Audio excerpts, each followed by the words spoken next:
With Radio Algeria International, you will not miss a single major political or economic event. Radio Algeria International, our voice in the world.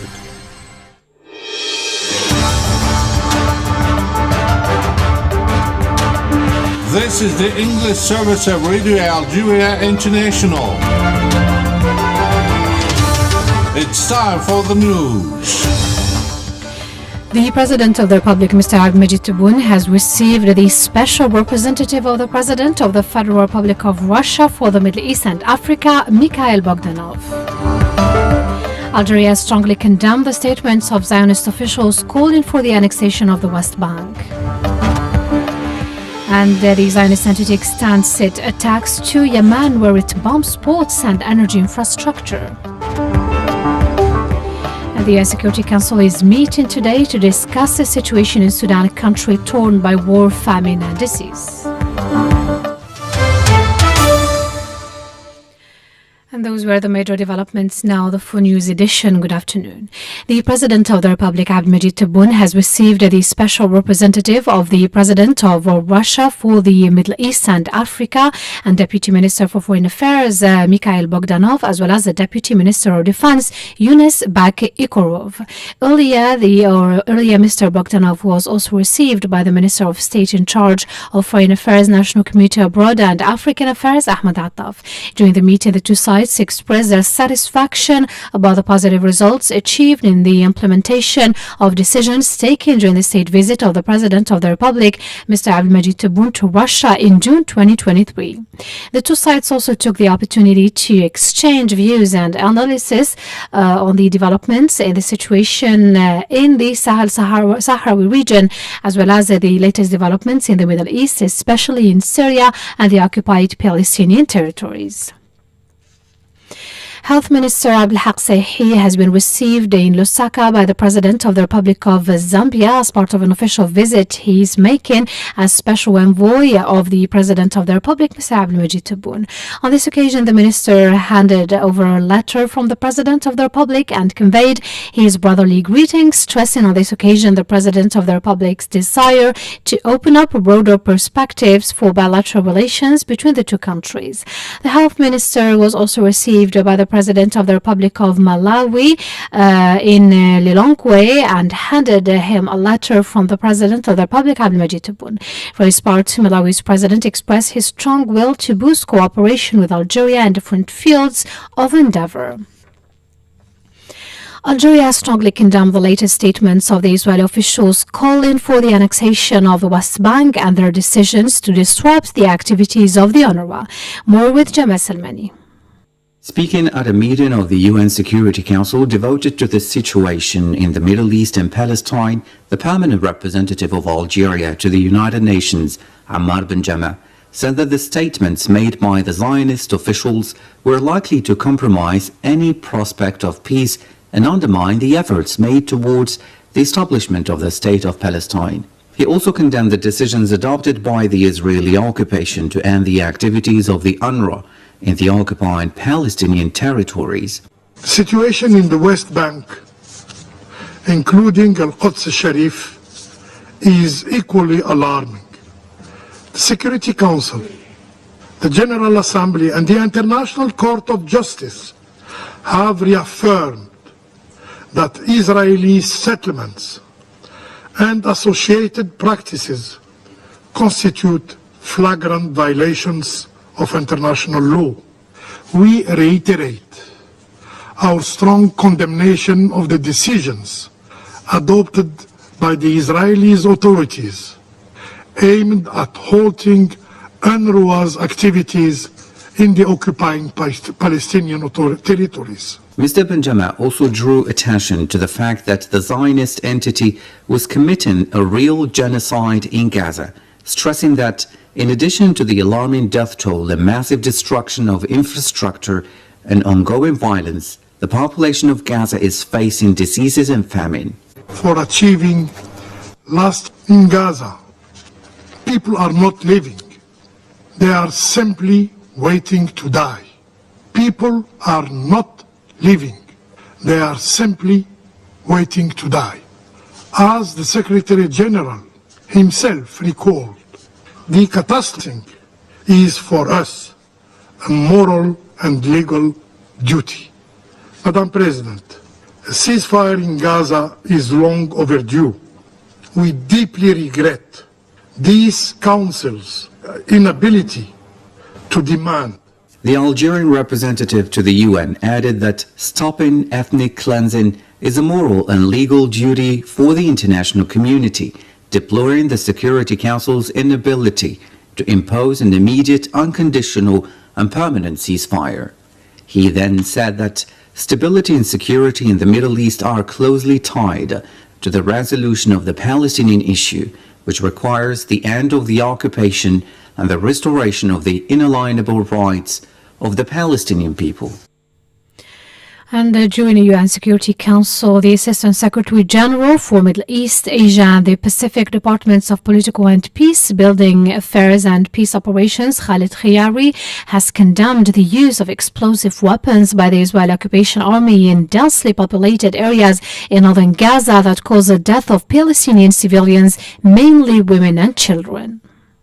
The widespread devastation and deprivation resulting from Israel's military operations in North Gaza, especially around Jabalia, Beit Lahia and Beit Hanun, are making the conditions of life untenable for the Palestinian population there. I condemn Israel's use of explosive weapons with wide area effects in densely populated area that has caused massive casualties and damage to residential buildings, schools, hospitals, mosques, and UN premises. United Nations premises are inviolable in all times. I reiterate my unequivocal condemnation of the widespread killing and injury of civilians in Gaza, including women and children, and the deprivation of essentials to survive. I'm concerned over what may amount to violations of international humanitarian law in the conduct of hostilities, including non-compliance with the principles of distinction, proportionality, and precautions in attacks and against the effect of attacks. These are unacceptable and must stop immediately. I reiterate my call for the full investigation of all such incidents and accountability for any violation of international law. He also expressed concern about the expansion of the Israeli settlements in the occupied West Bank, urging the occupier to cease all settlement activities immediately. I remain deeply alarmed by the relentless Israeli settlement expansion in the occupied West Bank, including East Jerusalem, that is fueling tensions, impeding access by Palestinians to their land, and threatening the viability of a future independent, democratic, contiguous and sovereign Palestinian state. I reiterate that all Israeli settlements in the occupied West Bank, including East Jerusalem, have no legal validity and are in flagrant violation of international law and United Nations resolutions. I'm deeply concerned that over the past year, the government of Israel has continued to systematically promote policies that have strengthened the involvement of civilian officials in control over the occupied West Bank, including transferring some security functions to civilian control, while some government officials called for the annexation of areas in the occupied West Bank. I urge the government of Israel to cease all settlement activities immediately. That was the Assistant Secretary General for Middle East, Asia and the Pacific, Mr. Khalid Khiyari. President of the State of Palestine, Mahmoud Abbas, stressed that achieving security and stability in the region requires the State of Palestine to obtain full membership in the United Nations and more international recognition of it, which will contribute to maintaining hope for a better future for our people and the peoples of the region. The President stressed the need to provide financial support to the United Nations Relief and Works Agency for Palestine Refugees, UNRWA, to continue performing its tasks and responsibilities. President Abbas stressed that the State of Palestine, despite the challenges resulting from the occupation and its colonial practices, is playing a major role in the advancement of national economy and community development. Meanwhile, the Palestinian resistance movement Hamas has welcomed the adoption by a very large majority by the United Nations General Assembly resolution reaffirming the right of the Palestinian people to self-determination. Still with the Palestinian issue, and Israeli occupation forces committed 4 massacres against families in the Gaza Strip over the past 24 hours, resulting in the killing of at least 32 Palestinians and the injury of 94 others, according to medical reports. Gemma Salmani has the details. The Palestinian death toll from the Israeli onslaught since October 2023 has risen to 45,129 reported fatalities, with an additional 107,338 individuals sustaining injuries. The majority of the victims are women and children.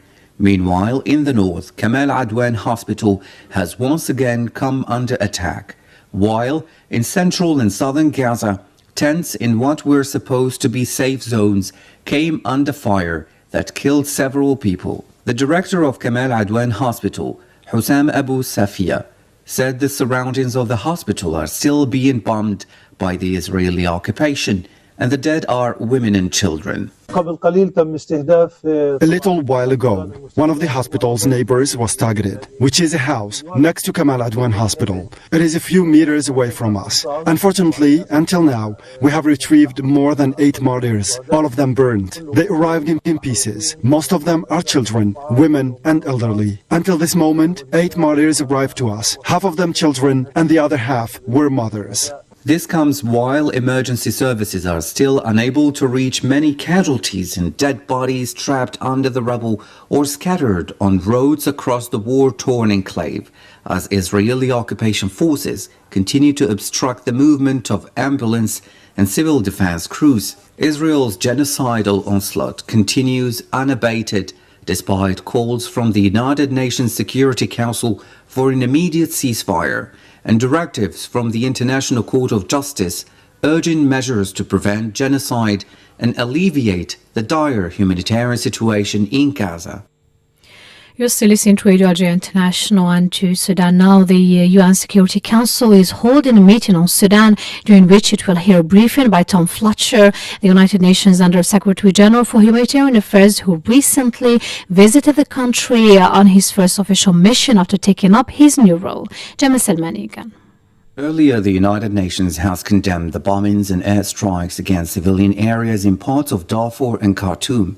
At a press conference in New York, UN spokesperson Stéphane Dujarric said hostilities are widespread and have been reported in the urban areas of Al-Fasher, Kuma, Kabkabiya and Kutum in North Darfur, as well as Niala in South Darfur and Greater Khartoum.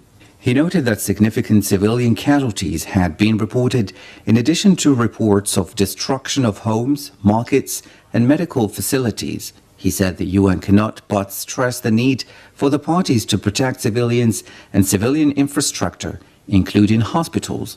Meanwhile, the UN resident and humanitarian coordinator for Sudan, Clementine Nkweta Salami, warned that hostilities in populated areas and camps sheltering men, women and children who have lost their homes due to the conflict constitute direct threats to the population, adding that this situation hampers the delivery of much-needed humanitarian relief. And back to the country now. The 32nd edition of the Algerian Production Fair kicks off today at the exhibition hall here in Algiers with the participation of more than 600 exhibitors. The fair is being held until the 28th of December under the motto, Our Production, Pillar of Our Sovereignty. That's it, dear listeners, for our news bulletin. I invite you now to listen to a cultural program compiled and presented by Gemma Selmani.